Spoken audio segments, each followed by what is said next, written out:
At the Grand Langley Estate Spring Ball, Camilla forces slave girl Alma to serve in rags, hoping to humiliate her. But when wealthy bachelor Julian Dawn asks the graceful Alma to dance instead of pursuing Camilla, he sparks a dangerous chain of events that will challenge social boundaries and lead to an impossible choice between safety and love. Join us for this tale of dignity, defiance, and the courage to shine despite all odds. Before we start this story, comment below from where you are watching us. The Langley estate stood proudly on the highest hill in the county, its white columns gleaming in the afternoon sun. Inside, servants rushed about preparing for the spring ball, the most important social event of the season. Camilla Langley stood in her bedroom, surrounded by 3 maids who fussed over her gown. At 23, she was the most eligible young woman in the county. Her blonde hair was perfectly style-ed, her makeup flawless, and her champagne-colored silk gown cost more than what most people earned in a year. "The pearls," she demanded, snapping her fingers impatiently. "Where are my mother's pearls?" One of the maids hurried to retrieve a velvet box from the dresser. Camilla snatched it and examined the strand of perfect white pearls inside. "These will ensure I'm the most admired woman at the ball," she said with a smile that didn't reach her eyes. "Everyone will be looking at me tonight." A knock at the door interrupted her thoughts. A young woman entered carrying fresh towels. Alma, one of the slaves who worked in the house. At 22, Alma moved with a natural grace that made even the simple task of folding linens look elegant. Her dark eyes were downcast as she'd been taught, but there was an undeniable fire behind them. Her skin glowed even in the dim light of the bedroom. Camilla's smile disappeared. She watched as a young footman delivering firewood nearly tripped over himself looking at Alma. It happened all the time. The gardeners, the stable boys, even some of the noblemen who visited, they all noticed Alma. "You," Camilla said sharply. "Come here." Alma approached cautiously, keeping her eyes lowered. "Yes, Miss Camilla? You'll be serving at the ball tonight." Alma nodded. "Yes, miss, I'll prepare my serving uniform." "No," Camilla said, a cruel smile playing on her lips. "No uniform for you tonight. I have something special in mind." An hour later, Alma stood in the kitchen, trying not to cry as the other servants looked at her with pity. Camilla had ordered her to wear rags, literally torn, dirty scraps of cloth that barely covered her. She had no shoes, and her hair hung loose around her shoulders. "It's not right," said Martha, the cook, shaking her head. "The mistress is being cruel." "She will NTS to humiliate you," said Thomas, an older servant who had been with the family for decades. "Because you're beautiful, child, and she knows it." Alma squared her shoulders. "I'll survive. I always do." Thomas patted her hand. "Keep your head high. Don't let her see you break." As the first carriages began arriving at the estate, Alma took a deep breath and prepared for the worst night of her life. The ballroom at Langley Estate was a vision of luxury. Sea crystal chandeliers sparkled overhead, reflecting light onto the polished marble floors. Ladies in silk and satin twirled in the arms of gentlemen in tailored suits. The orchestra played from a corner, filling the room with elegant music. Camilla stood near the entrance, greeting guests with a practiced smile. Her father, Richard Langley, the owner of the estate and 3 tobacco plantations, stood proudly beside her. "You look beautiful tonight, my dear," he said, patting her hand. "Every eligible bachelor will be fighting for a dance." "That's the plan, father," she replied, scanning the room. Her eyes narrowed when she spotted Julian Dawn entering the ballroom. At 26, Julian was the most sought-after bachelor in 3 counties. He had inherited his family's northern estate after his father's death 2 years ago. He was tall, with dark hair and piercing blue eyes. More importantly, his land produced more cotton than any other in the state. "Julian," Richard called out, waving him over. "So glad you could join us tonight." Julian approached with an easy smile. "Mr. Langley, thank you for the invitation." He turned to Camilla and bowed slightly. "Miss Langley, you look lovely this evening." Camilla batted her eyelashes. "You're too kind, Mr. Dawn. Perhaps you'll save a dance for me later." "It would be my pleasure," Julian replied politely, though his eyes were already moving past her to survey the room. Camilla frowned slightly. This wasn't how things were supposed to go. Julian Dawn was meant to be captivated by her, not looking around as if searching for someone more interesting. "Let me introduce you to some of our other guests," she said, taking his arm and leading him deeper into the ballroom. In the kitchen, Alma was given her instructions. She was to serve wine, moving through the center of the ball, room where everyone could see her. The other servants gave her sympathetic looks as she picked up the silver tray loaded with crystal glasses. "Remember what I said," Thomas whispered. "Head high." Alma nodded and pushed through the swinging door into the ballroom. The moment she entered, heads turned, whispers followed her. Some people laughed behind their hands, others looked away in embarrassment. She kept her eyes on the tray, concentrating on not spill, ling the wine as she moved between the elegant guests. Their silk brushed against her rags, the contrast making her situation even more humiliating. "Look at that poor creature," she heard a woman whisper. "Shameful, making her serve like that," a man replied. Alma continued her path through the room, offering wine to guests who mostly avoided looking directly at her. She was nearing the center of the ballroom when a pair of polished black shoes appeared, in her line of vision. "May I?" a deep voice asked. Startled, Alma looked up into the most piercing blue eyes she had ever seen. Julian Dawn stood before her, his hand extended toward the tray.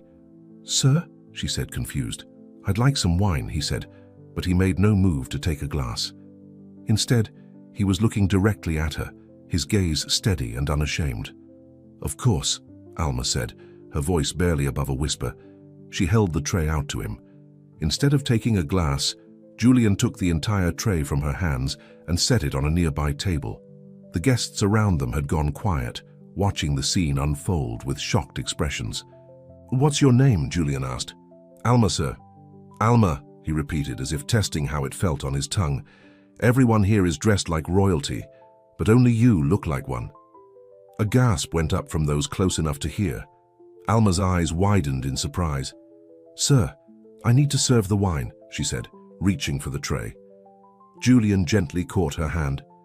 "Dance with me," he said. Alma's heart pounded in her chest. "I'm not allowed," she whispered, glancing nervously toward where Camilla stood watching them, her face a mask of fury. "I'm not asking what you're allowed," Julian said softly. "I'm asking what you want." For the first time in her life, someone was asking what she wanted. Alma felt a surge of something unfamiliar. Hope. Before she could answer, the orchestra began a new waltz. Julian's hand was still holding hers, warm and steady. "Just one dance," he said. Alma knew she would be punished. She knew this moment of defiance would cost her dearly. But as she looked into Julian's eyes, she couldn't bring herself to care. "Yes," she said. The crowd parted as Julian led her to the center of the ballroom. People stared openly now, some in disapproval, others in fascination. The music faltered briefly as the musicians noticed what was happening, then continued. "I don't know how to dance properly," Alma admitted, as Julian placed his hand respectfully on her waist. "Just follow me," he said. "You're doing fine." And then they were dancing. Alma's bare feet moved across the marble floor, her rags swirling around her legs. But in that moment, she felt more beautiful than she ever had in her life. For once, she wasn't being looked at with ownership or disdain, but with genuine admiration. Julian never took his eyes off her face. "You dance beautifully," he said. Across the room, Camilla watched in horror as her plan backfired completely. Instead of humiliating Alma, she had given her a spotlight. And Julian Dawn, the man Camilla had set her sights on, was looking at the slave girl like she was the only person in the room. "This is outrageous," Camilla hissed to her father. "Stop this immediately." Richard Langley frowned, but before he could intervene, the dance ended. Julian bowed to Alma, who curtsied awkwardly in return. The crowd around them was silent, stunned by what they had just witnessed. As Julian led Alma back toward the edge of the room, Camilla intercepted them, her face twisted with rage. "Mr. Dawn," she said, her voice tight, "I believe you promised me a dance." Julian's expression cooled. "Perhaps later, Miss Langley. I was just escorting this young lady." "That thing is not a lady," Camilla snapped. "She's property, and she's embarrassing you and everyone else here." Alma flinched at the words but kept her head high as Thomas had advised. Julian's jaw tightened. "The only person embarrassing anyone here is you, Miss Langley," Camilla gasped. "How dare you? That slave isn't fit to breathe the same air as us." Julian's eyes turned cold.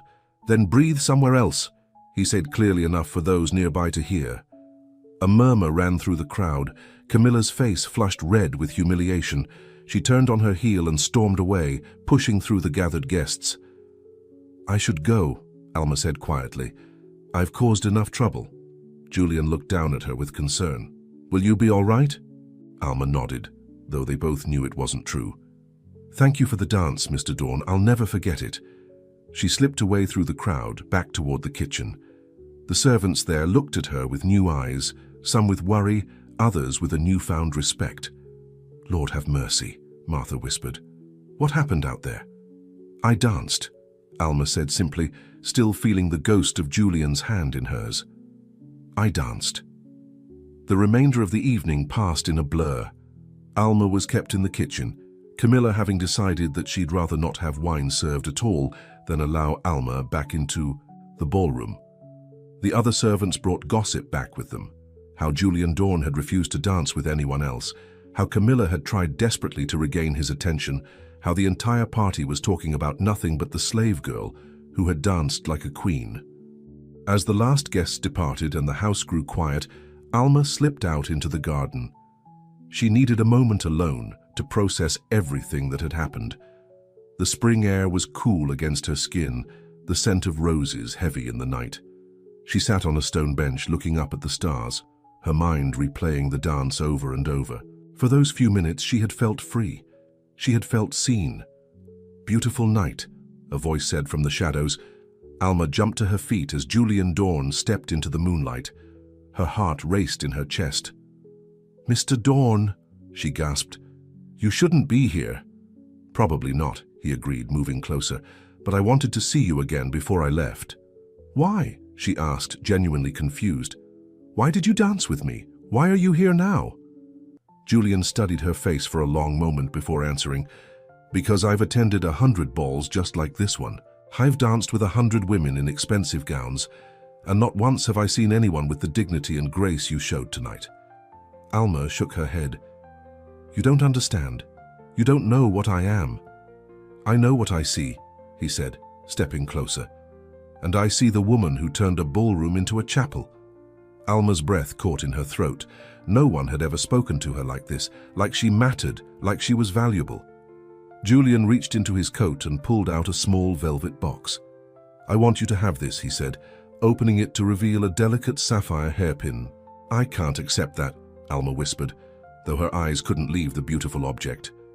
"It was M.Y. Mother's," Julian said. "She always said it should go to someone with true nobility." He held it out to her.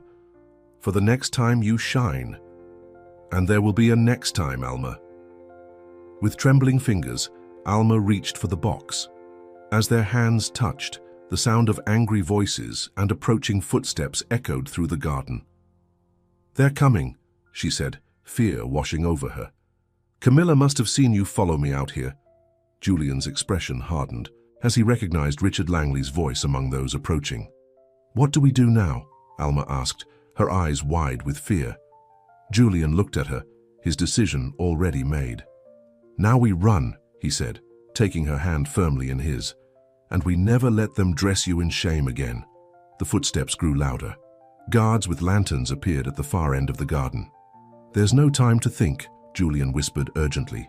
"Do you want to come with me, right now?" Alma looked back at the house where she had lived her entire life, as a possession, never as a person. Then she looked at Julian, who had given her the first taste of freedom she had ever known. "Yes," she said. As Richard Langley and his men entered the garden, Julian pulled Alma into the shadows of the hedge maze. The night swallowed them whole as they ran toward an uncertain future, but one where Alma would never wear rags again. The night air was cool as Julian led Alma through the hedge maze behind the Langley estate. Behind them, they could hear the shouts of Richard Langley and his men, their lanterns casting long shadows through the garden. "This way," Julian whispered, pulling Alma down a narrow path that led toward the stables. Her bare feet moved silently across the grass, while his polished shoes crunched on the gravel. "They'll check the stables first," Alma warned, her heart pounding with fear and excitement. Julian nodded. "We're not going to the stables. My carriage is waiting at the side gate." They reached the edge of the property, where a simple black carriage stood partially hidden by oak trees. The driver, an older man with a weathered face, didn't seem surprised to see Julian arriving with a barefoot woman in rags. "Evening, Thomas," Julian said calmly. "We need to leave immediately." "Yes, sir." Thomas nodded, his eyes briefly meeting Alma's before he turned to prepare the horses. Julian helped Alma into the carriage, then climbed in after her. As Thomas snapped the reins, the carriage lurched forward, moving swiftly down the dark country road. Alma sat in stunned silence, gripping the velvet seat beneath her. The reality of what she had just done was beginning to sink in. She had run away. She would be hunted. If caught, the punishment would be severe. "Are you all right?" Julian asked, H's voice gentle in the darkness of the carriage. "I don't know," she answered honestly.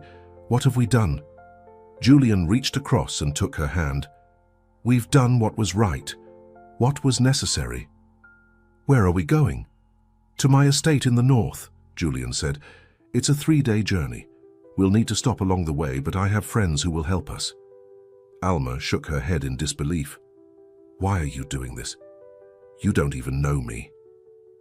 Julian was quiet for a moment. "My father was a different kind of man than most around here," he finally said. "He believed that slavery was wrong, that all people deserved freedom." He squeezed her hand. "When I saw you tonight, standing tall despite everything they did to humiliate you, I knew I couldn't leave you there." Tears filled Alma's eyes. "Thank you," she whispered. As the carriage carried them farther from the Langley estate, Alma looked out the window at the passing trees, at the night sky full of stars, and for the first time in her life, she allowed herself to hope for a future of her own choosing. Back at the Langley estate, chaos reigned. Richard Langley stood in the garden, his face purple with rage, as his men reported that Alma was nowhere to be found. "Search every inch of the property," he bellowed. "That girl is valuable property. She cannot have simply vanished." Camilla paced nearby, her beautiful gown now rumpled, her carefully styled hair coming loose. "It's that Julian Dawn," she spat. "He's taken her, father. I saw him follow her into the garden." Richard's eyes narrowed. "Julian Dawn, the heir to the Dawn estate." His voice dropped dangerously. "Are you telling me he's stolen my property?" "Yes," Camilla cried. "After he humiliated me in front of everyone, he chose that slave over me." Richard rubbed his jaw thoughtfully. "This comp licates matters." He turned to his foreman. "Send riders to check the roads, and send word to the sheriff. Tell him we have a runaway and a thief." Camilla's eyes gleamed with vindictive pleasure. "What will you do when you catch them?" "Julian Dawn will learn that no one steals from Richard Langley," he said coldly, "no matter how wealthy his family might be." The first rays of dawn were breaking through the trees when Julian's carriage turned down a narrow dirt road. They had been traveling all night, putting as much distance as possible between themselves and the Langley estate. Alma had dozed fitfully, jerking awake at every sound, certain they were being pursued. Julian had remained alert, occasionally speaking quietly with Thomas when they changed horses at a small posting station just after midnight. Now they were approaching a modest farmhouse set back from the road. Smoke curled from the chimney, and a dog barked as the carriage approached. "Where are we?" Alma asked, straightening her shoulders and trying to smooth her tangled hair. "This is the home of James and Sarah Cooper," Julian explained. "They're good friends of mine. We'll rest here for a few hours before continuing our journey." Alma looked down at her ragged clothes and bare feet. "I can't meet your friends looking like this." Julian reached into a small trunk beneath the seat and pulled out a simple cotton Dr. S and a pair of worn shoes. "These belong to their daughter. She's away teaching school now. Sarah said you could borrow them." Alma took the clothes with trembling hands. "You planned this before the ball?" Julian shook his head. "No, I wrote to them last week that I would be visiting. After I met you, I sent Thomas ahead with a message while you were in the kitchen." The carriage stopped, and Thomas opened the door. Julian stepped out first, then offered his hand to Alma. "Wait here," he said. "Change your clothes. I'll make sure everything is ready inside." As Julian walked toward the farmhouse, Alma quickly changed out of her rags and into the simple dress. It was plain but clean, the fabric soft against her skin. The shoes were slightly too large, but after months of going barefoot, she was grateful for them. When she emerged from the carriage, she felt like a different person. Thomas gave her an approving nod as he helped her down. "Thank you," she said. "No need for thanks, miss," he replied. "The master is a good man, like his father before him." The farmhouse door opened, and a woman with graying hair and kind eyes stepped out. Behind her stood Julian and an older man with a weathered face and a friendly smile. "You must be Alma," the woman said, coming forward and taking her hands. "I'm Sarah Cooper. Welcome to our home." The simple kindness in her voice brought tears to Alma's eyes. "Thank you for having me, Mrs. Cooper. It's Sarah, dear. Come inside. You must be exhausted." The interior of the farmhouse was warm and welcoming. A fire crackled in the hearth, and the smell of fresh bread filled the air. Sarah led Alma to a chair at the kitchen table, while her husband James poured cups of steaming coffee. "Julian has told us a bit about your situation," James said, his voice gentle but direct tea. "You're safe here. The Langley family has no friends in this part of the county." "They'll be looking for me," Alma said. "For us," she added, glancing at Julian. Julian nodded. "Yes, they will. That's why we can only stay a few hours. We need to reach the state line by tomorrow night." "You'll need your strength," Sarah said, placing a plate of bread and eggs in front of Alma. "Eat now. Then you can rest while Julian and James make preparations." Alma hadn't realized how hungry she was until she took the first bite. As she ate, Julian, James, and Thomas discussed routes and potential dangers. Sarah sat beside her, occasionally patting her hand reassuringly. "How do you know Julian?" Alma asked between bites. Sarah smiled. "His father helped us save our farm during a difficult time, and Julian has continued that friendship. He's a good man, with his father's sense of justice." "He's risking everything to help me," Alma said quietly. "I don't understand why." Sarah's eyes were kind but knowing. "Don't you?" "I think perhaps you do." Before Alma could respond, Julian returned to the table. "James has fresh horses for us, and Sarah has packed food for the journey." He looked at Alma with concern. "You should try to sleep for a few hours. We'll leave at noon." Sarah showed Alma to a small bedroom with a comfortable bed. After washing her face and hands in the basin provided, Alma lay down expecting sleep to come instantly. Instead, her mind raced with thoughts of the previous night, of the dance, of Julian's eyes as he asked her to run away with him. A soft knock at the door startled her. "Yes." The door opened slightly and Sarah entered, carrying a brush and a small pot of cream. "I thought you might like to do something with your hair," she said, "and this cream will help with the cuts on your feet." "Thank you," Alma said, sitting up. "You're very kind to a stranger." Sarah sat on the edge of the bed and began to gently brush Alma's tangled hair. "Not a stranger. A friend of Julian's is a friend of ours." She worked in silence for a moment before speaking again. "May I ask you something personal?" Alma nodded cautiously. "What are your feelings for Julian?" Sarah asked directly. Alma's cheeks flushed. "I barely know him." "Sometimes that doesn't matter," Sarah said. "I knew I loved James the first day I met him. Took him a bit longer," she added with a chuckle. "Julian Dorn is a wealthy plantation owner," Alma said softly, "and I was a slave until last night. There can't be anything between us." Sarah's hands stilled. "Is that what you believe? Or what you've been told to believe?" Alma had no answer. "Julian's not like other men of his station," Sarah continued, resuming her gentle brushing. "Neither was Haya's father. They see people for who they are, not what they own or where they came from." She set the brush down and reached into her pocket, pulling out Julian's sapphire hairpin. "He asked me to give this to you." Alma took the hairpin, running her finger over the delicate blue stone. "He gave this to me in the garden, just before we ran." Sarah smiled. "It was his mother's. She was a remarkable woman. Strong like you." "I'm not strong," Alma whispered. "A weak woman wouldn't have survived what you have," Sarah said firmly. "A weak woman wouldn't have had the courage to leave everything behind for a chance at freedom." She stood up. "Rest now. The journey ahead will be difficult." After Sarah left, Alma lay back down, the hairpin clutched in her hand. Despite her racing thoughts, exhaustion soon claimed her, and she fell into a deep sleep. She woke to the sound of urgent voices. Sitting up quickly, Alma Lee steamed to the muffled conversation coming from the main room of the farmhouse. "Riders asking questions at the crossroads," a man's voice was saying, describing the girl and Dawn. "How far behind are they?" Julian's voice, tense with concern. "Half a day, maybe less. They're offering a reward." Alma's heart raced as she hurriedly stood and smoothed her borrowed dress. She quickly braided her hair, securing it with a ribbon Sarah had left, then tucked the sapphire hairpin safely in her pocket.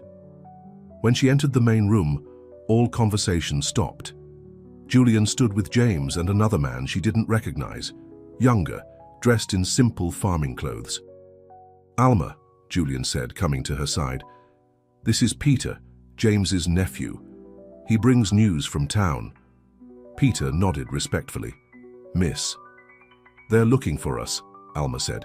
It wasn't a question. "Yes," Julian confirmed. "Langley's men are closer than we," Dee hoped. "We need to leave now." Sarah hurried in from the kitchen, carrying a bundle wrapped in cloth. "Food for the journey," she explained, handing it to Julian. "And I've packed a few things for Alma, another dress, some personal items." "Thank you," Alma said, fighting back tears at the woman's kindness. James put his hand on Julian's shoulder. "The road north will be watched. You should take the western route through Miller's Pass. It's longer, but safer." Julian nodded. "We'll need to travel through the night." "The carriage is too recognizable," James said. "Take the wagon instead. Thomas can follow with the carriage on the main road. A distraction." "It's too dangerous for Thomas," Julian protested. "I've already agreed, sir," Thomas said from the doorway. "They'll follow the carriage, giving you time to get to safety." Alma looked at these people, strangers just hours ago, now risking their safety for her. "I can't let you do this," she said. "If anything happened to any of you because of me, it's not just because of you," Julian said gently. "It's because it's right." Within minutes, they were ready to leave. The farm wagon was loaded with hay and supplies, with a hidden space created underneath where Alma could hide if necessary. James had provided plain clothes for Julian, a farmer's shirt and worn trousers that disguised his wealthy appearance. As Thomas prepared to leave with the carriage, taking the main road as a decoy, Alma approached him. "Thank you," she said. "Be careful." The older man smiled. "I've been in worse situations, miss. Don't you worry about me." Sarah hugged Alma tightly. "You'll be fine," she whispered. "Trust Julian and trust yourself." Julian shook hands with James. "I won't forget this." "Just get to safety," James replied. "We'll see you when this is over." As the wagon pull led away from the farmhouse, Alma looked back at Sarah and James standing in the doorway. They had shown her more kindness in a few hours than she had known in years. She silently promised herself that someday, somehow, she would repay them. Julian handled the reins with expertise, keeping the horses at a steady pace. "We'll avoid the main roads," he explained. "Miller's Pass will take us through the mountains. It's rough terrain, but Langley's men won't expect us to go that way." "What happens when we reach your estate?" Alma asked, the question that had been troubling her since they fled. Julian was quiet for a moment. "You'll be free," he finally said. "Free to stay or go as you choose. I have connections who can help you get farther north if that's what you want." The thought should have been comforting, but instead, Alma felt a strange hollowness at the idea of leaving Julian once they reached safety. "And what do you want?" she asked softly. Julian's hands tightened on the reins. "What I want doesn't matter," he said. "What matters is your freedom to choose your own path." They rode in silence as the sun began its descent, casting long shadows across the rough country road. Ahead, the mountains loomed, their peaks tinged gold by the fading light. "It will be dark soon," Julian said. The pass can be dangerous at night, but we can't afford to stop. Alma nodded, determination replacing her fear. Then we'll face it together. As night fell, the temperature dropped. Julian wrapped a blanket around Alma's shoulders as they entered the narrow mountain pass. The wagon swayed on the uneven ground, forcing Julian to slow the horses to a careful walk. "Are you cold?" he asked, concern evident in his voice. "I'm fine," she assured him, though she couldn't stop the occasional shiver. The moon rose, providing just enough light to see the path ahead. On one side, a steep rock face towered above them. On the other, a sharp drop fell away into darkness. "My father brought me hunting in these mountains," Julian said, breaking the tense silence. "He taught me every trail and shortcut. That's how I know Langley's men won't follow us here. Tell me about your father," Alma said, partly out of genuine interest and partly to distract herself from the precarious path. Julia N. smiled in the moonlight. "He was unlike any man I've ever known. When other plantation owners were expanding their slave holdings, he was secretly helping people escape north. He taught me that a man's worth isn't measured by what he owns, but by how he treats others." "He sounds remarkable," Alma said. "He was. After my mother died, he devoted himself to his cause. It made him unpopular with men like Richard Langley." Julian's voice hardened. "There were rumors that his death wasn't an accident." Alma looked at him sharply. "What do you mean?" "He was found at the bottom of a ravine, not far from here actually. They said his horse was spooked by a snake." Julian shook his head. "But my father was an excellent rider, and there were signs of a struggle that the sheriff ignored." "I'm sorry," Alma said softly, understanding now another reason for Julian's hatred of men like Richard Langley. The wagon hit a particularly rough patch, and Julian had to concentrate on controlling the horses. Alma held on tightly as they navigated a sharp turn in the path. "We're halfway through the pass," Julian said after a while. "The worst is behind us." Just as the words left his mouth, they heard it, the distant sound of hoofbeats coming from behind them. Julian's face tensed. They couldn't have followed us, not through the pass. But the sound grew louder. Someone was deaf-in-nightly following them and moving faster than their heavy wagon could manage on the treacherous path. "What do we do?" Alma asked, her heart pounding. Julian looked around desperately, then pointed to a narrow side trail. "There. It leads to an old hunter's cabin. We can hide there until they pass." He guided the horses carefully onto the nearly invisible trail, the wagon barely fitting between the trees. After traveling about 100 yards, they reached a small clearing where a dilapidated cabin stood, nearly swallowed by the surrounding forest. "Quickly," Julian said, jumping down and helping Alma from the wagon. "Inside." The cabin was dusty and abandoned, but its walls were solid. Julian closed the door behind them and moved to the single window peering out toward the main path. "Can you see them?" Alma whispered. "Not yet," Julian said, "but they're coming." They waited in tense silence as the sound of hoofbeats grew louder, then slowed. Alma held her breath as Julian stiffened beside the window. "They've stopped on the path," he whispered. "3 riders. They're looking at our tracks." Alma's hand went to her pocket, clutching the sapphire hairpin like a talisman. "Will they find us?" Before Julian could answer, a voice called out in the darkness, a voice that made Alma's blood run cold. "Dawn, I know you're out there. You have something that belongs to me." It was Richard Langley. "Dawn, you can't hide forever." Richard Langley's voice echoed through the mountain pass. "Come out now, and perhaps I'll be merciful." Inside the cabin, Julian moved away from the window and took Alma's hand. "Stay calm," he whispered. "They don't know for certain we're here." Alma nodded, though fear made it difficult to breathe. Outside, they could hear the men dismounting, their boots crunching on the rocky ground. "Check that trail," Langley ordered. "The wagon tracks lead that way." Julian looked around the small cabin desperately. There was no back door, nowhere to hide except the cellar, he whispered, pointing to a trap door in the floor. "My father used to store supplies here." Together, they lifted the heavy wooden door, revealing a small space beneath the cabin. Julian helped Alma down the rough ladder, then followed, pulling the trapdoor closed above them J. Ost as the cabin door burst open.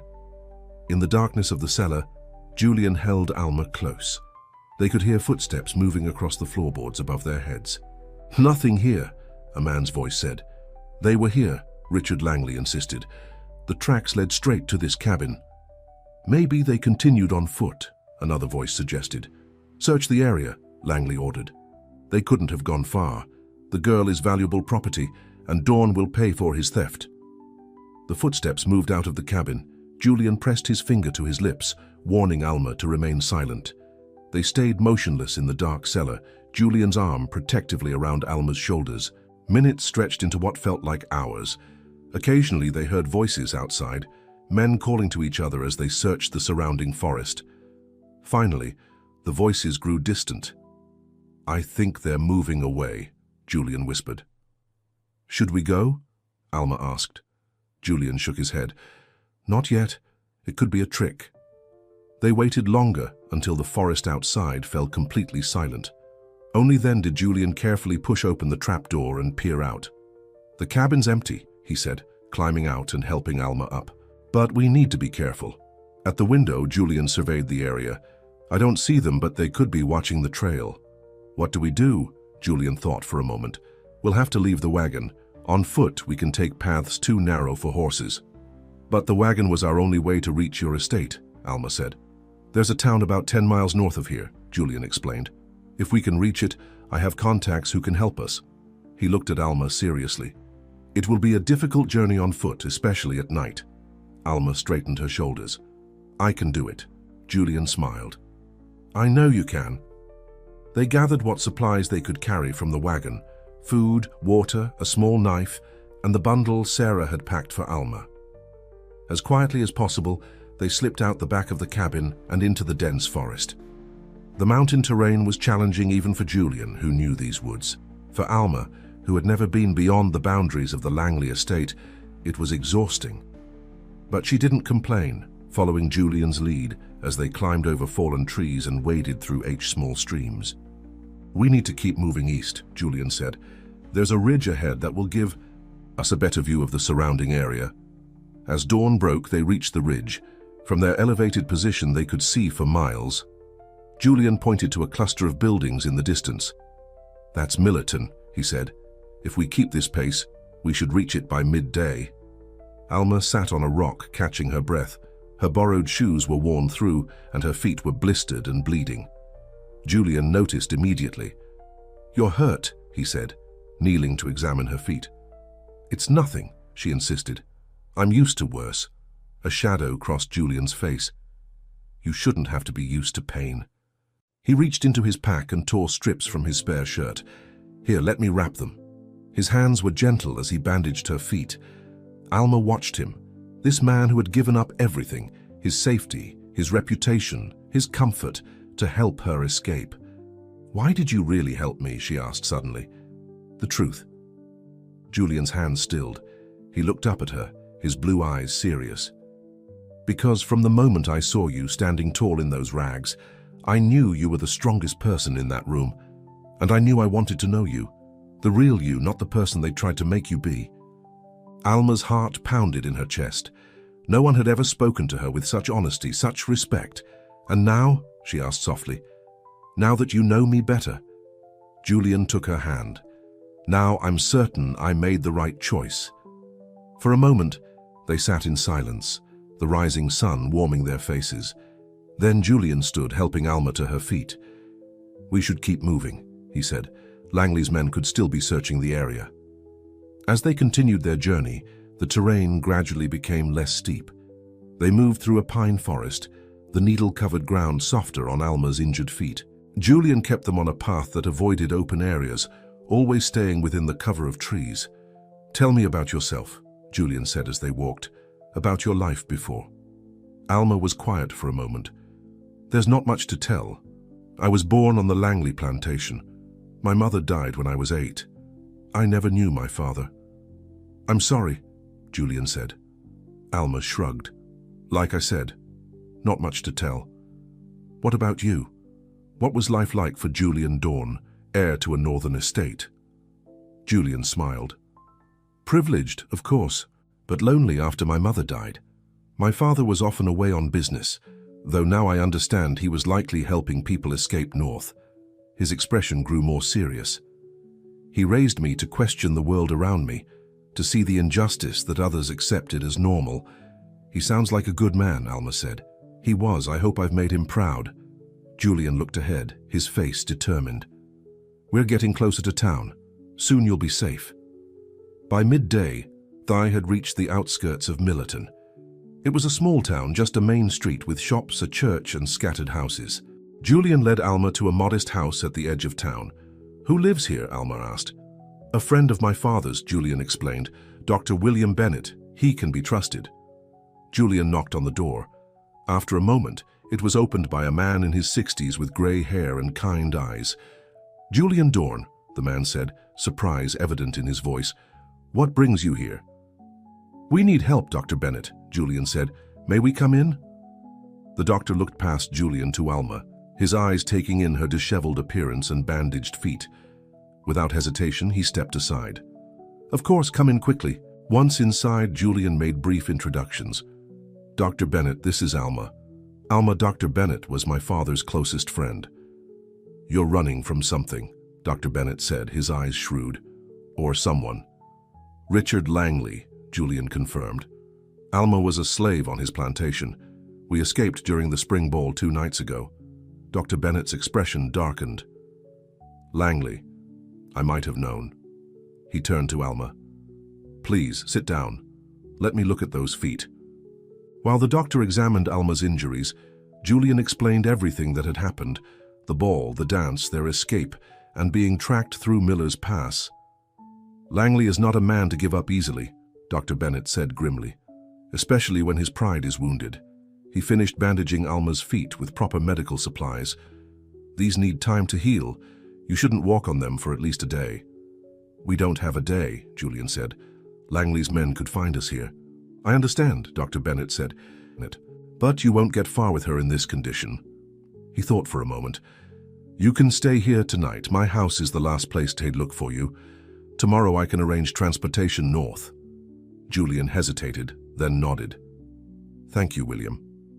Now you both need food and rest, the doctor said. I'll prepare something while you clean up. Dr. Bennett showed them to separate rooms where they could wash and change clothes. For Alma, he provided a simple dress that had belonged to his late wife. Clean and in fresh clothes, Alma felt human again, something she hadn't truly felt in years. When she emerged, Julian was already seated at the kitchen table. He had also cleaned up and changed into clothes provided by their host. Seeing him in the simple shirt and trousers, his hair still damp from washing, Alma was struck by how different he looked from the wealthy plantation owner she had first met at the ball.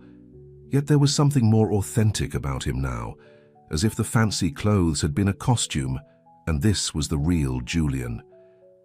"You look better," he said, smiling at her. "So do you," she replied, taking a seat across from him. Dr. Bennett served a simple but hearty meal of stew and bread. As they ate, he filled them in on local news. "Word of your escape has reached town," he said. "Langley has posted a substantial reward." Julian frowned. "That complicates things." "Indeed. Half the town will be looking for you." The doctor sipped his tea thoughtfully. "But I have a plan. The morning train to Charleston leaves at dawn. From there, you can take a ship north." "A ship?" Alma asked. Dr. Bennett nodded. "To Boston. I have connections there who can help you start a new life." The word "you" didn't escape Alma's notice. Not both of you or you two. Just you, meaning her alone. She glanced at Julian, who was studying his bowl intently. "What about Julian?" she asked. Dr. Bennett and Julian exchanged a look that Alma couldn't interpret. "Julian has his own path," the doctor said carefully. After dinner, Dr. Bennett showed them to a small sitting room. "Rest here. I need to go into town for supplies and to arrange your transportation. I'll return before dark." Once they were alone, Alma turned to Julian. "What did he mean, you have your own path?" Julian sighed, running a hand through his hair. "I can't go north with you, Alma." Her heart sank. "Why not?" "I have responsibilities. My estate, my workers. I can't abandon them." He took her hands in his. "Dr. Bennett's plan is good. You'll be safe in Boston, truly free." "So that's it?" Alma asked, pulling her hands away. You help me escape, then send me off to strangers. Alma, no, she interrupted. I thought... She stopped, not even sure what she had thought. That he cared for her? That they might have a future together? It seemed foolish now. I do care about you, Julian said as I, reading her thoughts. More than I should, more than I expected to. But not enough to come with me, Alma said softly. Julian stood and walked to the window, looking out at the garden behind the house. My father built something important at our estate, a place where people are paid fairly for their work, where they're treated with dignity. If I leave, Richard Langley and men like him will destroy it. He turned back to her. I can't let that happen. Alma nodded slowly, understanding even as it broke her heart. So what happens now? You go north, Julian said. Start the life you deserve, and I return to my estate to continue my father's work. The simplicity with which he laid out their separate futures made Alma's chest ache. Just days ago, she had been a slave with no choices, no future of her own. Now she was free.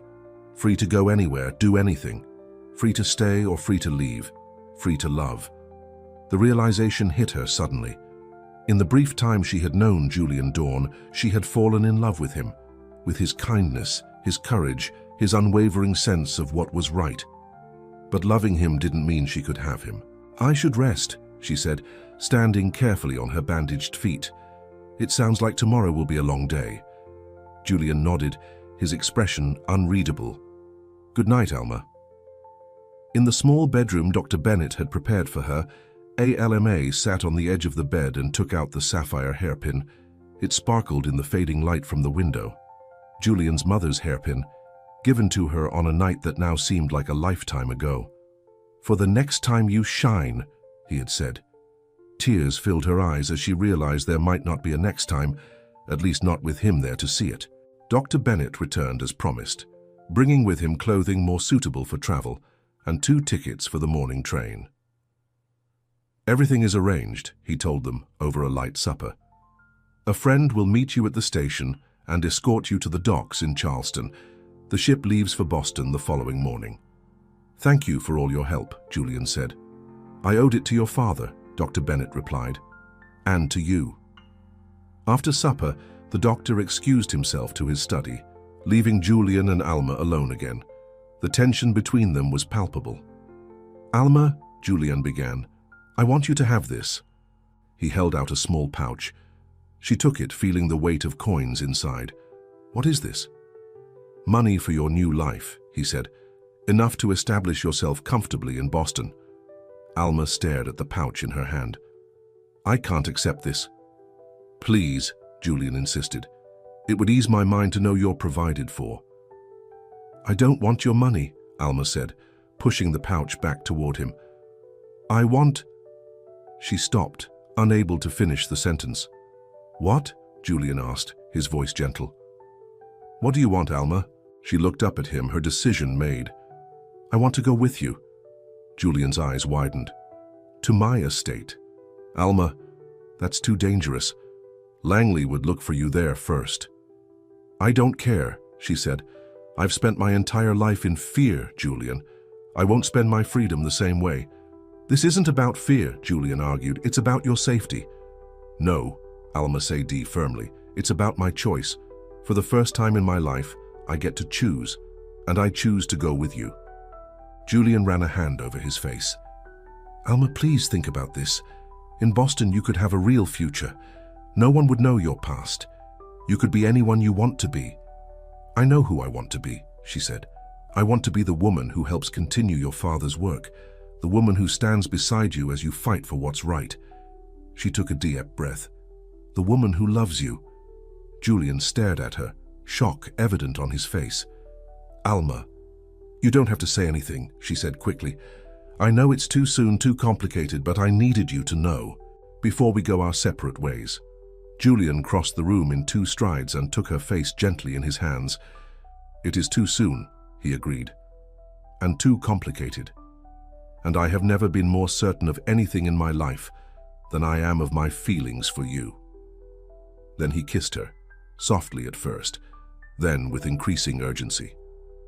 Alma responded with all the emotion she had kept contained, the fear, the hope, the growing love she felt for this man who had changed her life. When they finally broke apart, Julian rested his forehead against hers. "Are you sure about this? About coming back with me?" "I've never been more sure of anything," she replied. "It won't be easy," he warned. "Langley won't give up." "Then we'll face him together," Alma said. A noise from the front of the house interrupted their moment, the sound of the door opening and voices in the hallway. Julian tensed, pushing Alma behind him protectively. Dr. Bennett appeared in the doorway, his face grave. "Julian, there's someone here to see you." A tall man with a weathered face stepped into the room. It was Thomas, Julian's driver. "Thomas!" Julian exclaimed. "How did you find us?" "Wasn't hard, sir," Thomas said. "I figured you'd come to Dr. Bennett's, but I'm not the only one who made that connection." "Langley?" Julian asked. Thomas nodded grimly. "He and his men are in town, asking questions. Won't be long before someone points them this way." Dr. Bennett looked troubled. "The train doesn't leave until morning. You can't stay here." "What about your plan to get us north?" Alma asked. The doctor shook his head. "Too risky now. Langley will have men watching the station." "We need another way out," Julian said. Thomas stepped forward. "I have the carriage hidden in the woods outside town. We could leave tonight. Take the back roads to your estate." Julian turned to Alma. "It's a risk either way. North to freedom, or back to my estate to face Langley." "I already told you my choice," she said firmly. Julian nodded. "Then we leave tonight." He turned to Dr. Bennett. "Thank you for everything, William." "Your father would be proud," the doctor said, clasping Julian's hand. "Now go quickly. I'll delay them if they come here." Within minutes, they were ready to leave. Alma had changed into the traveling clothes Dr. Bennett had provided, a simple dress and sturdy boots that fit her better than the borrowed ones. The sapphire hairpin was safely tucked in her pocket. They slipped out the back door and through the garden, following Thomas to where the car Ege waited in a small clearing in the woods. The night was clear. Stars spread across the sky like diamonds on black velvet. Thomas helped Alma into the carriage, then turned to Julian. "I'll drive, sir. You rest. It's a long journey back." Inside the carriage, Julian and Alma sat close together, drawing comfort from each other's presence. "Are you sure about this?" Julian asked one more time. "It's not too late to change your mind." Alma reached up and ouched his face gently. "I've never been more sure of anything in my life." As the carriage rolled through the night, heading back toward Julian's estate and whatever dangers awaited them there, Alma felt a strange sense of peace. For the first time, she was making her own choices, following her own heart. Whatever happened next, she would face it as a free woman. Richard Langley pounded his fist on the counter of Millerton's only hotel. "What do you mean you haven't seen them? 2 strangers would be noticed in a town this small." The nervous clerk shook his head. "I'm sorry, sir. No one matching that description has checked in." Langley turned to his foreman. "Search every building in this town. They're here somewhere." His face was red with anger and exhaustion. For 2 days, he had pursued Julian Dorn and his runaway slave, determined to make an example of them both. "What about the doctor's house, Welponsi?" the foreman suggested. "The one on the edge of town." "I heard Dorn's father was friends with him." Langley's eyes narrowed. "Dr. Bennett?" "Yes, we'll pay him a visit." He straightened his jacket. "No one steals from Richard Langley. No one." As they mounted their horses, Langley's thoughts turned to his daughter. Camilla had been inconsolable after the humiliation at the ball. Her prospects for marriage to Julian Dorn and the advantageous merger of their estates that would have followed were now ruined. But there were other ways to acquire the Dorn estate, and when he caught Julian with his runaway slave, he would have the perfect leverage. "Let's go," he ordered his men. "I want this finished tonight." They rode through the quiet streets of Millerton toward the small house where, unknown to them, their quarry had just escaped into the night. Dawn was breaking as Julian's carriage approached the boundaries of his estate. After traveling through the night, all 3 occupants were exhausted. Thomas's shoulders slumped as he guided the horses along the familiar road. Inside the carriage, Alma had fallen asleep against Julian's shoulder, her face peaceful in repose. Julian gently brushed a strand of hair from her face, marveling at how quickly she had come to mean so much to him. Less than a week ago she had been a stranger. Now he couldn't imagine his life without her. The carriage rolled past fields where workers were already beginning their day. Unlike the neighboring plantations, Julian's estate employed only free men and women who received fair wages for their labor. It was one of many changes his father had implemented before his death, changes that had made the Dawn family outcasts among their peers, but had created a thriving community based on mutual respect rather than fear. "We're home, sir," Thomas called softly as they approached the main house. Julian gently woke Alma. "We've arrived," he said. She sat up, blinking away sleep, and looked out the window at the large white house with its wide porch and tall columns. "It's beautiful," she said. "It's yours now too," Julian replied, "if you want it to be." The carriage stopped in front of the house. A middle-aged woman with silver-streaked dark hair hurried down the steps to meet them. "Julian, thank heavens you're safe," she exclaimed. "We've been so worried." "Mrs. Harris," Julian said, climbing down and helping Alma from the carriage. "I'm sorry for causing concern." Mrs. Harris, the housekeeper who had helped raise Julian after his mother's death, looked at Alma with curiosity but no judgment. "And who might this be?" "This is Alma," Julian said simply. "She'll be staying with us." Understanding dawned in Mrs. Harris's eyes. She had known Julian's father well, had known his secrets and his true work. "Welcome, Alma," she said warmly. "You both look exhausted. Come inside and rest while I prepare some breakfast." The interior of the house was elegant but comfortable, with polished wooden floors and large windows that filled the rooms with light. Julian showed Alma to a guest bedroom on the second floor. "You should rest," he said. "We can talk more after you've slept." "What about you?" she asked. "I need to speak with Mrs. Harris and check on things around the estate. I'll rest later." He took her hand. "You're safe here, Alma, I promise." After Julian left, Alma explored the spacious bedroom with its four-poster bed and delicate floral wallpaper. On the dresser sat a porcelain basin and pitcher, and in the corner, a full-length mirror, a luxury she had never been allowed to use. She approached it cautiously, almost not recognizing the woman who stared back at her. She was thin but stood straight, her eyes clear and determined rather than downcast. Her borrowed dress was wrinkled from travel, but still a far cry from the rags Sia Miller had forced her to wear. From her pocket, she took the sapphire hairpin Julian had given her.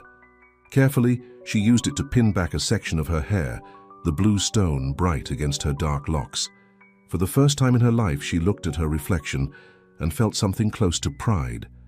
Exhaustion soon overcame her, and she lay down on the soft bed, falling asleep almost instantly. Downstairs, Julian sat at the kitchen table while Mrs. Harris prepared food. Thomas had gone to rest in the carriage house after seeing to the horses. "Now," Mrs. Harris said, placing a cup of coffee in front of Julian, "tell me everything. The rumors reaching us have been most disturbing." Julian told her about the spring ball, about Alma and Camilla's cruelty, about the dance that had changed everything. He explained their escape and the pursuit by Richard Langley. "So she was a slave at the Langley estate," Mrs. Harris said thoughtfully. "And now Langley is hunting you both." "Yes," Julian confirmed. "I know I've put everyone here at risk, but I couldn't leave her there." Mrs. Harris patted his hand. "Your father would have done the same thing." She studied his face. "You care for this girl." It wasn't a question, but Julian answered anyway. "I love her, Mrs. Harris. I know it's happened quickly, but I'm certain." The housekeeper nodded. "Love doesn't always ask permission or follow a schedule." She sighed. "But Richard Langley is a powerful man with many connections. He won't give up easily." "I know," Julian said grimly. "We need to be prepared." "What do you have in mind?" Julian sipped his coffee, his expression determined. "I think it's time to use my father's contingency plan." Mrs. Harris's eyes widened. "Are you sure? Your father created that for the most desperate circumstances." "These are desperate circumstances," Julian replied. "Langley won't stop until he gets what he wants.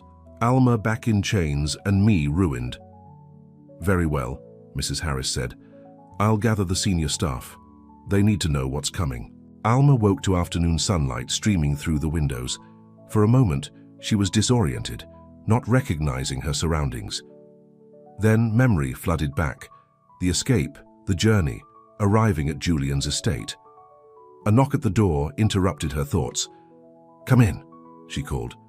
Mrs. Harris entered carrying a tray with food and a steaming pot of tea. "I thought you might be hungry," she said, setting the tray on a small table by the window. "Thank you," Alma said, suddenly realizing she was starving. "I've also brought you some clean clothes," Mrs. Harris continued, indicating a dress draped over her arm. "It's not new, but it should fit well enough until we can arrange for a proper wardrobe." Alma finger-aired the soft blue fabric of the dress. "This is too kind." "Not at all," Mrs. Harris said firmly. "Julian has told me about you, about what you've been through." She sat in a chair near the bed. "This house has a history of welcoming those seeking freedom."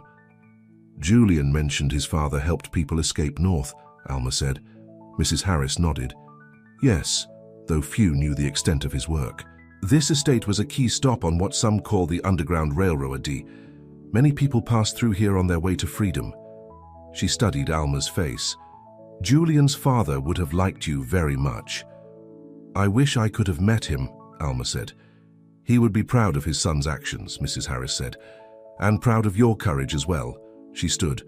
"Now eat and get dressed. Julian has called a meeting in the library. He wants you there." After Mrs. Harris left, Alma ate quickly, then changed into the blue dress. It fit surprisingly well, the color bringing out the warmth in her skin. She pinned her hair back again with the sapphire hairpin, then made her way downstairs. The library was a large room lined with bookshelves. Julian stood near the fireplace, deep in conversation with Thomas and several other people Alma didn't recognize. He looked up when she entered, his face lighting up at the sight of her. "Alma," he said, coming to her side. "Did you rest well?" "Yes, to thank you," she replied. Julian introduced her to the others in the room. The estate's overseer, the stablemaster, the cook, and several other senior staff members. All greeted her with respect, showing none of the prejudice she had come to expect. "I've told them our situation," Julian explained. "They all understand the danger Richard Langley poses." "What are we going to do?" Alma asked. Julian's expression was resolute. "We're going to fight back." For Teehee next hour, Julian outlined his plan. His father, anticipating trouble from neighbors who opposed his progressive practices, had created legal documents that could protect the estate and everyone on it. These documents, filed with lawyers in several states, detailed the corrupt practices of men like Richard Langley, including evidence of fraud, bribery, and other crimes that could destroy their reputations and livelihoods if made public. "My father called it his insurance policy," Julian explained. "He hoped never to use it, but he wasn't naive." "So you're going to threaten Langley with exposure if he doesn't leave us alone?" Alma asked. "Exactly," Julian confirmed. "But first, we need to make everything official." He turned to Alma, his expression softening. "Which brings me to something I need to ask you." The others in the room exchanged knowing glances and quietly excused themselves, leaving Julian and Alma alone in the library. "What is it?" Alma asked, her heart beating faster at the serious look in Julian's eyes. Julian took her hands in his. "Alma, I know we've known each other for only a short time. Under normal circumstances, I would wait, court you properly, give you time to be certain." He smiled ruefully. "But our circumstances are far from normal." "Julian, please let me finish," he said gently. "What I'm trying to say is that I love you. I think I loved you from the moment I saw you at the ball, standing tall despite everything they did to humiliate you." He took a deep breath. "I want you to stay here, not as my guest, but as my wife." Alma stared at him, stunned. "Your wife?" "Julian, have you thought about what that means? The scandal, the social consequences?" "I don't care about any of that," he interrupted. "My father taught me to follow my heart and my conscience no matter what other might think." He squeezed her hands. "But if you need time or if you don't feel the same way, I do," Alma said quickly. Feel the same way, I mean. I love you too, Julian. But are you sure? Really sure? In answer, Julian drew her into his arms and kissed her. Unlike their first kiss, which had been filled with urgency and uncertainty, this one was gentle, full of promise and certainty.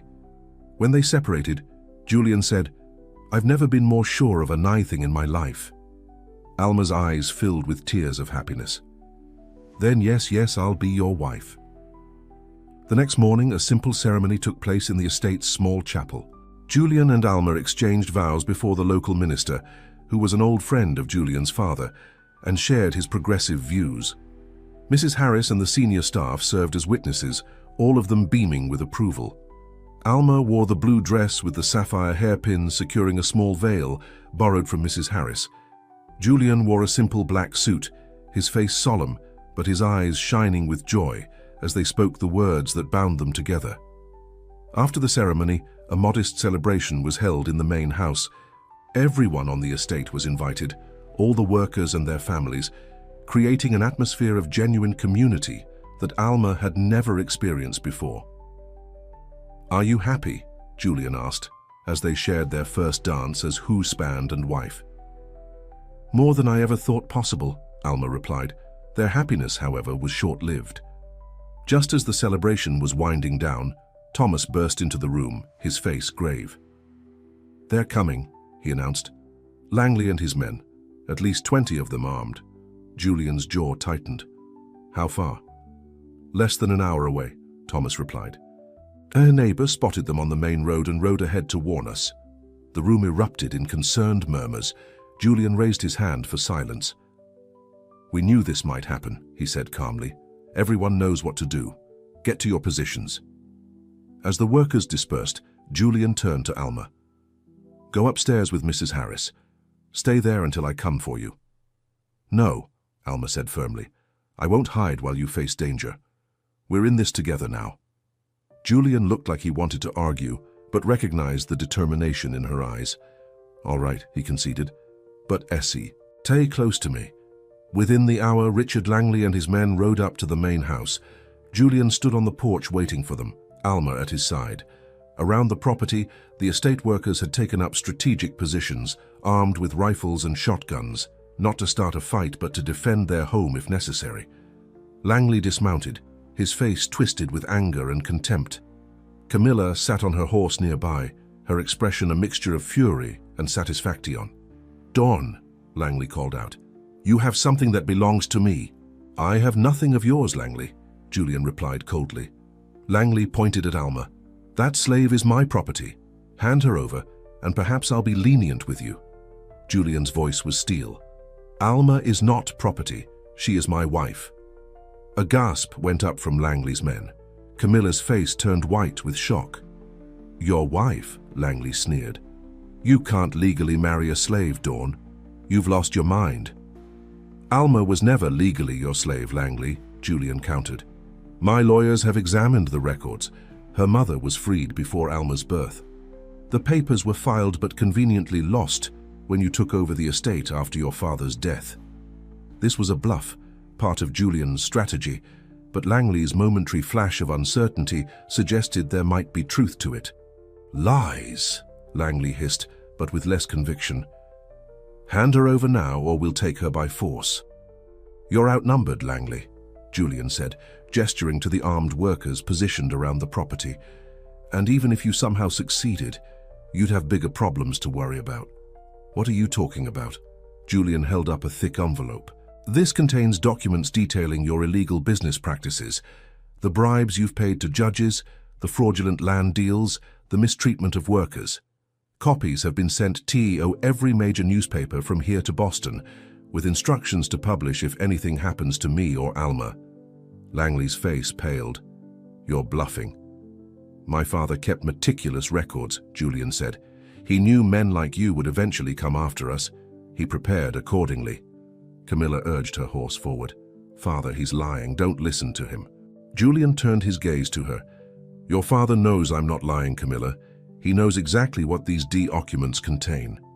Richard Langley's expression shifted from anger to calculation. He was a businessman above all else, and right now he was assessing the cost of pursuing this fight. "What do you want, Dawn?" he finally asked. "I want you to leave us in peace," Julian replied. "Publicly acknowledge Alma's free status and stay away from my estate and everyone on it. And in return? In return, these documents remain private." Julian's voice hardened. "But if you ever threaten us again, if you ever try to harm Alma or anyone associated with this estate, everything comes out. You'll be ruined." A tense silence followed as Langley considered his options. Finally, he gave a curt nod. "Fine. The girl, your wife, is free. I want nothing more to do with either of you." He turned to his men. "We're leaving." "Father," Camilla protested, "you can't just give up." "Be quiet, Camilla," Langley snapped. "This battle is lost. We'll find you another husband."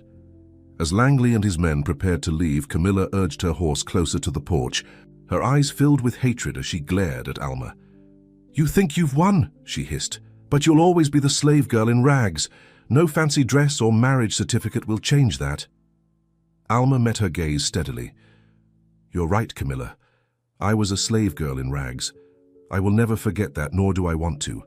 It made me who I am today, strong enough to stand here as Julian's wife, free to choose my own path." She stepped forward, her voice calm but firm. "But you, Camilla, will always be exactly what you are now, a woman so empty inside that she needs to hurt others to feel powerful." Camilla's face flushed with rage, but before she could respond, her father called her name sharply. With one last venomous glare, she turned her horse and rode away, following Langley and his men down the long driveway and out of the estate. Julian put his arm around Alma's shoulders as they watched their enemies retreat. "Do you think they'll really stay away?" "Langley will," Alma said confidently. "He cares too much about his reputation and business to risk exposure. Camilla," she shrugged, "she'll move on eventually, find someone else to torment." As Langley and his men disappeared from view, the estate workers broke into cheers. Julian raised his hand in acknowledgement, then turned to Alma.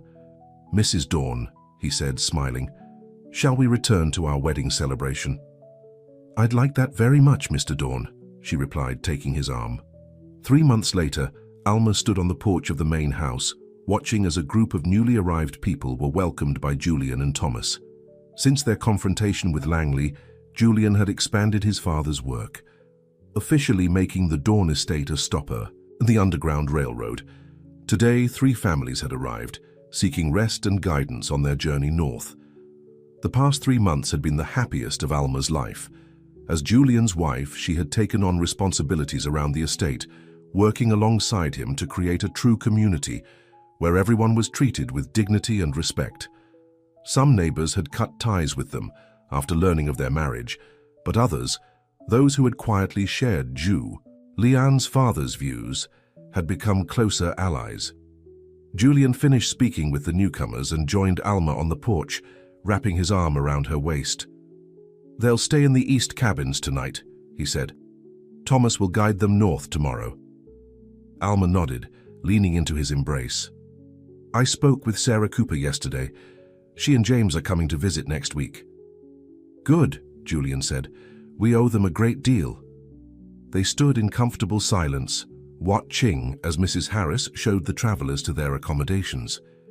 The estate was peaceful in the golden afternoon light, the fields green and thriving. "Are you happy?" Julian asked, echoing the question he had asked on their wedding day. Alma turned to face him, reaching up to touch his cheek gently. "More than I ever dreamed possible." She smiled. "And you? Do you ever regret your choice?" Julian shook his head. "Never. Not for a single moment." He kissed her softly. "You turned a ballroom into a chapel, remember? And now you've turned this estate into a sanctuary, not just for others, but for me." Alma's hand went to the sapphire hairpin she still wore every day. "For the next time you shine," Julian had said when he gave it to her. She hadn't understood then what he meant, but now she did. Her life was no longer defined by what she lacked, by the rags she had once been forced to wear. Now she shined every day, in the work she did, in the love she shared with Julian, in the freedom she had claimed. "Come," Julian said, taking her hand. Let's go welcome our guests properly." Together they walked down the porch steps and across the lawn toward the newcomers. As they approached, Alma saw the uncertainty and fear in the traveler's eyes, the same fear she had lived with for so long. "Welcome," she said warmly. "You're safe here." And as the tension visibly drained from their faces, Alma felt a sense of completion. Once, she had been the one in need of rescue, wearing rags but holding her head high. Now she was the one offering sanctuary, dressed simply but with dignity, the sapphire in her hair catching the light as she moved. She had come a full circle, and in doing so, she had found her true self, not as a slave girl in rags, not even as Julian Dawn's wife, but as Alma, a woman who had discovered her own worth and now helped others do the same. The rags that once had seemed a punishment had become the beginning of her journey, and though she no longer wore them, she would always remember how even then she had found a way to shine. The end.